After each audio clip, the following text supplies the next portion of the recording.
Live from the KBJR studio, this is Friday Night Lights with Alexis Bass and Alexis Beckett, only on Northern News Now. Hello and welcome to week 4. That also happens to be the halfway point of the prep high school football season of Friday Night Lights, your home for all of the high school football action for around here in the Northland. I'm Alexis Bass. And I'm Alexis Beckett. Thanks for joining us. You're in just the right place because Team Alexis will take you all the way up the shore and, of course, across the bridge. So with that being said, Bass, where do we begin tonight?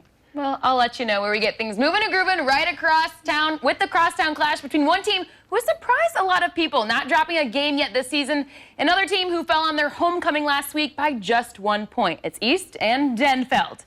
He's back, Dashawn Moore, happy to play in his first game. And speaking of happy, let me warm your heart real quick. How precious is that? First Denfeld play of the game about 15 minutes before kickoff. We had a lot of rain and a product of the rain, wet balls. Greyhounds jump on the loose ball to take over possession. But the Hunters defense holds, and folks, there are three things guaranteed in life.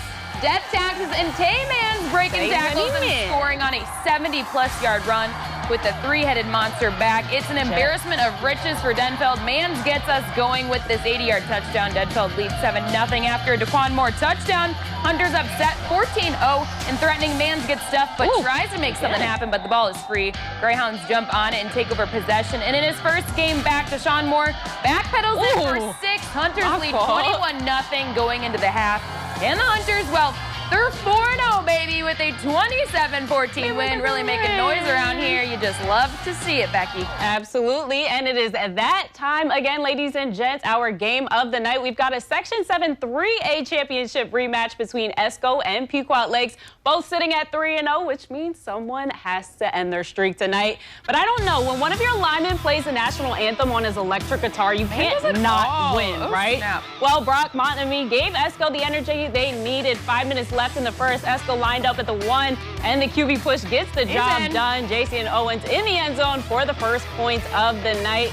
And you already know we weren't having an ESCO highlight without this one. 2 minutes left in the first with an ESCO touchdown. Hand off to Koya the boy Parrish, who cuts into the hole to find the gap. A little gallop into the end zone. ESCO will go up 14-0. So now the Patriots will try to get on the board on the next drive. Clay Erickson goes to the pass, but Isaac Surtees and his 6'2" self get up for the interception. He'll take this one to the crib for a pick 6. And the defense keeps up the pressure. ESCO still up 22-0 in the second quarter. It's Parrish on the sack. The ball is loose, and D lineman Riley Raymond recovers it in the end zone for another ESCO TD. And ESCO will come out on top of this one, 41-0, moving to 4-0 on the season. Another 4-0 team. Well, up next, Grand Rapids, who is in town to face the other Hawks. Both teams are coming in with 2 wins and 1 loss. First quarter after Hermantown 38-yard field goal, Thunderhawks get offensive, and it's Jamlin Forleck from 22 yards out to take the lead. But on to the second quarter, and it's H-Town with a little screen pass action running through the rain. Not a problem when it's River Freeman running the race, making moves, showing speed. He hydroplanes all the way down inside the 5. To cap off the drive, it's quarterback Alex Schott stretching over the goal line to give the Hermantown Hawks the lead. It's 7-3 now, but then this, Grand Rapids elects to take it to the air. Devin Krinkle lobs it up after a tip drill. It ends up in the hands of junior defenseman defensive back Hale Smith, who gets the big INT. But before the half, it's time for the touch pass. Shot to Peyton, future Bulldog Menzel, who cannot be stopped. You know Kurt Weezy's smiling at home as he sees this one. In the talk, Hawks take a 10-point lead and end up with the Waterlogs W over to Thunderhawks, 31-14.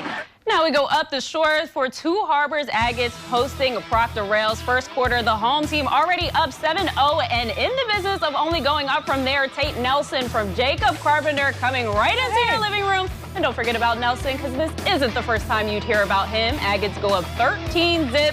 Now they're hype, and they have every reason to be. Same quarter and same man. Nelson just hauling on through on a mission. Catch me if you can. And the mission was accomplished. Another TD for number 10. Agates extend their lead 21-0. And at this point, it's just the Tate Nelson show, guys. We're only in the first quarter at that still. But when you have it, you have it. It's 27-0. Rails remain quiet as the Agates end up taking this one 47-8 over Proctor. And in a foggy Proctor, the Jacks hosting Rockridge. Cloquet coming off a big win last week and keeping that momentum. James Wilmot lopped in this one up to Cooper Lena. Cooper gets gets up and nabs this one to set this up. Wilmot rolling out to pass and just says, I'll take this one myself, tucks it in and runs it in for 6. Jacks increase their lead 16-0 after the successful 2-point conversion. Wolverines out with possession, trying to make something happen on 4th down. James Tomlin has a man in the seams, but the ball is a little bit underthrown. Blair Charter with the coverage. Jacks take over on downs. And just before the half, why not another Wilmot touchdown? Same result, different side of the field. A pass turns into a I'll just do it myself. Jacks take a 22-0 lead into the break. And Cloquet, they get back to 500 with a 38-12 win.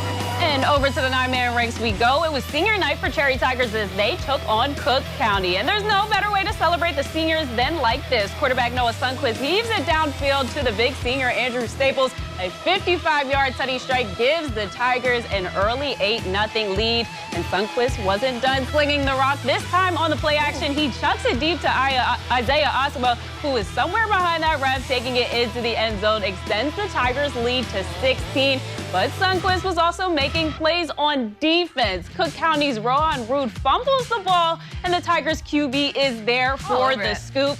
Then on the very next play, it's time for some ground and pound. This time it's Noah Osimo who makes defenders miss, and he won't be touched. To the house he goes, a 66-yard touchdown sprint as the Tigers send their seniors off with a massive win over the Vikings, 82-6. And staying in the 9-man, Mountain Iron Buell with yet another blowout, 72-0, just 3 weeks until the much-anticipated MIB Cherry game. And then on the range, Moose Lake hands Mesabi East their first loss of the season, 34-16. Meanwhile, I Falls picked up win number 3 against GNK in a close one, 29-25. And then back in 9-man, hey, don't forget about Little Fork Big Falls, who is 4-0-2 after a big 68-6 win. Holy cow, we got some spicy rivalries and matchups tonight. Another Friday full of fun and another Friday night that isn't over just quite yet. The night is young. Yeah, I'm not ready for it to be over. When we come back, we head into the WIAA to see what our Wisconsinites were up to tonight, checking in on Bass's favorite plays. Woo! Plus, the best part of the night is still to come. If you know, you know. That's all next. This is Friday Night Lights, only on Northern News Now. Welcome back to Friday Night Lights. Thanks for keeping it locked right here on Friday Night Lights. Remember, before the break, we told you we're going to check on one of my favorite places. Sparty Parties. Let's get right to it. Spartans hosting River Falls at NBC Spartan Sports Complex on homecoming, hoping for a win in their Week 6. We jump into the first quarter, Wildcats 4th down. The ball goes over Jacob Range's head. It's bobbled around a couple times, but Nick Zahur will scoop it up for the Spartans finally, but Sparty unable to capitalize on the turnover. So we go to the second quarter. Still no points on the board until Rangi hands it off to Jonah Severson, and he's off to what? The races. He goes 36 yards into the end zone. Wildcats go up 7-zip. Same score with 2 minutes left on the first half. Rangi fakes the handoff. He finds Eli Johnson for the score. Spartans will go into the halftime trailing 14-0. And they're unable to climb out of that one. Dropping this one, 38-8 to River Falls. Well, they've always got next expected. That's all right. I'll be there. And more scores across Wisconsin. Northwestern bounced back with a 40-point win, 52-12. And Hayward fell to Medford, 36-7. And in Spooner, they got their first dub of the season, 45-28 over Barron, while Bloomer dropped their Week 6 game, 21-8 to Cumberland. And we're going to stay in Wisconsin, but move to the college ranks where the Badgers face off against Purdue Boilermakers on the eve of college football Saturday. First Badger drive, and it's quarterback Tanner Mordecai who fakes out the defense and cameraman taking it into the end zone himself to give Wisco a 7-0 lead. Then later in the first quarter, Badgers threatening to score again. Mordecai stays in the pocket with enough time to knit a sweater and finally decides to tuck his head and run his second rushing TD of the night, and it's quickly 14-0 Badgers. Then late in the first half, this time he hands it off. It's running back Braylon Allen with the score. He had 116 yards in this one. The Badgers move to 3-1 on the season and start the Big Ten Conference playoff with a W, 38-17. Well, coming into the UMD Bulldogs season, the talk about that team was all about their defense, a veteran group that was expected to shoulder the load early. And Bass, they've shown that they've done their part in that area of the game, but this young UMD offense that people expected to show some growing pains has had everything but that. Yeah, they've shown none of that. This is true, led by their sophomore quarterback, Kyle Wall-Jasper, who currently leads the country in rushing touchdowns. The Bulldogs are 4th in the nation in rushing, 19th in total offense, and 13th in scoring, averaging just over 43 points a game. But it isn't just Captain Kyle Wall-Jasper. You sprinkle in a Sam Pitts, a Shamir Thomas, a Deshaun Ames, a Chase Vogler, calling plays with much more. That's a recipe for success. A team with a stout defense and an offense that can make a game 14-0 with the snap of a finger. I feel like it's a big change from last year to this year. We've been stepping up a lot, hitting our playbooks, making sure we execute in practice. So just a big momentum change. The defense is always dominating, but now you got the offense dominating and the defense dominating. So it just makes the game super easy, takes a little weight off the defensive back and put it on ours, and we're handling well with 40 points a game. It has been fun. I think credit needs to go to Chase Vogler. Chase has done a very good job, along with the rest of our offensive staff, of helping disperse the football, getting guys like Sam Pitts and Deshaun Ames and Jimmy DeRocher, our entire backfield, the ball as much as we can. And fortunately, we haven't been a one-man band on the offense side. The ball has been dispersed pretty well. Your number 23 ranked Bulldogs kick off against Southwest Minnesota State tomorrow at noon in Marshall, Minnesota. And speaking of people who like to win and make big things happen in big-time moments, Beckett, I can't even contain my excitement, especially because I know I'm going to win. It's time for the plays. We'll find out. The night.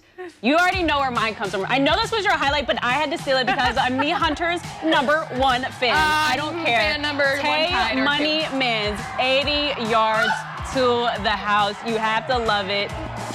What would one say? A man amongst boys, 80-yard touchdown, no-brainer in a rivalry game. But you can try to top it if you want. I got you. Well, my choice of play of the night comes from, ESCO, the football team, and the most recent Minnesota State Mankato commit Isaac Sertich, turning defense into offense.